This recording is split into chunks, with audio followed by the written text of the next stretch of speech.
The theme that we've chosen for this year's gathering is about getting from here to the future, but not just any future, a future of our choosing. As long ago as 513 BC, that Greek philosopher Heraclitus famously said, "Nothing is permanent except change." But if change is inevitable, intentional change is optional. The future does feel like it's getting closer. The world is speeding up. But is it the future that we would choose? In one of our pre-conference sessions, we had a webinar before the conference. We had with us presenter Dolores Zimmerman, who quoted author William Gibson. Gibson is the guy that coined the word cyberspace. And he has also said, the future is already here, it's just not widely distributed yet.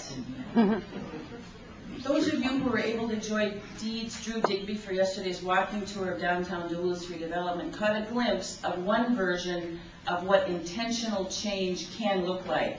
You saw a city that is investing in the infrastructure and the culture necessary to attract the creative class, which Richard Florida has identified as an engine of economic growth. But as Gibson said, that future is not yet widely distributed.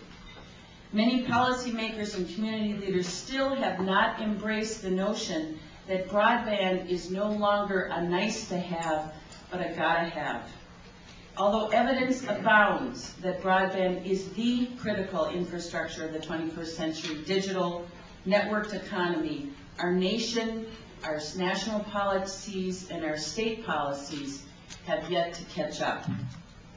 The internet has now been with us long enough to allow researchers to gather empirical data confirming what many broadband champions, those of us in the room, have been saying for a long time. More and better broadband leads to a more competitive economy and improved quality of life. For example, there's a number of studies by the Department of Commerce's Economic Research Service that have been published in the last several months that now conclusively show that rural communities with greater broadband access to the internet enjoy greater economic growth. Wage and salary jobs, as well as the number of businesses and entrepreneurs, grow faster in counties with robust broadband internet access. Broadband enhances the provision of health care, education, and other important government services. It improves the ability of systems to offer to-your-home services at reduced costs and can expand household income prospects through such activities as telework. And broadband access has direct implications for the well-being of communities beyond just economics. Contrary to worries expressed in the internet's infancy that it would weaken community ties as people went online and found their own virtual communities through the internet, we now know that broadband use actually fosters community involvement. A 2008 study by Stern et al. Showed that the use of the internet is positively associated with higher degrees of community participation across a variety of groups and organizations. Stern's data suggests that rural communities that rely most on volunteerism are in turn most vulnerable to being disadvantaged as a consequence of either lack of broadband internet access or the inability to adopt broadband technologies. At the same time as the case for broadband as an engine for economic prosperity, community building, and quality of life is becoming more compelling, America's performance is slipping. This example of how the future is unevenly distributed should be deeply troubling to all of us. In 2001, the United States was ranked 5th in the world in the number of broadband connections per capita. Today, depending on whose data you use, the U.S. ranks anywhere from 12th to 22nd. Americans also pay more for slower connection speeds than countries like Sweden, France, Japan, which have national policies that prioritize investment in broadband technologies. And there's more bad news. As America slips farther and farther behind our competitors in the industrialized world, so too are poor, rural, and minority Americans becoming increasingly isolated from the digital mainstream.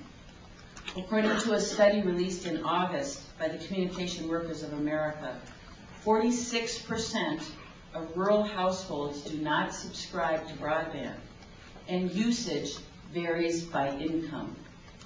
Urbanites are nearly twice as likely to have a broadband connection as rural residents. Only 1 in 10 households with incomes below $30,000 annually, 1 in 10 has broadband access, compared to 60% of households with incomes above $100,000. America's deteriorating rankings in broadband penetration and the increasing disparities that we're experiencing in access and use recently were put in even starker context when Finland became the first country in the world to declare broadband internet access a legal right. In June, France's highest court declared broadband access a human right. And the United States also is making a big push in that direction. United Nations. But so far, Finland has gone the furthest by legally mandating speed. Finland's move is aimed to bring internet access to all rural areas. Like in the U.S., rural Finland is underserved compared to urban Finland. Beginning in July of next year, telecommunication providers in Finland will be required to provide all 5.2 million citizens with internet connections of at least 1 megabit per second, with the goal of achieving speeds 100 times faster, 100 megabits per second for all, by 2015. Commenting on that announcement, the legislative counselor for Finland's Ministry of Transportation and Communications said, quote, "We think internet access is something you cannot live without in modern society. Like banking services or water or electricity, we all need internet." Now compare that mandate to the Minnesota's Ultra High-Speed Broadband Task Force recommendation that the state adopt a goal of 10 to 20 megabit download speeds available to all Minnesotans by 2015. To my mind, this target goal is another example of an unevenly distributed future.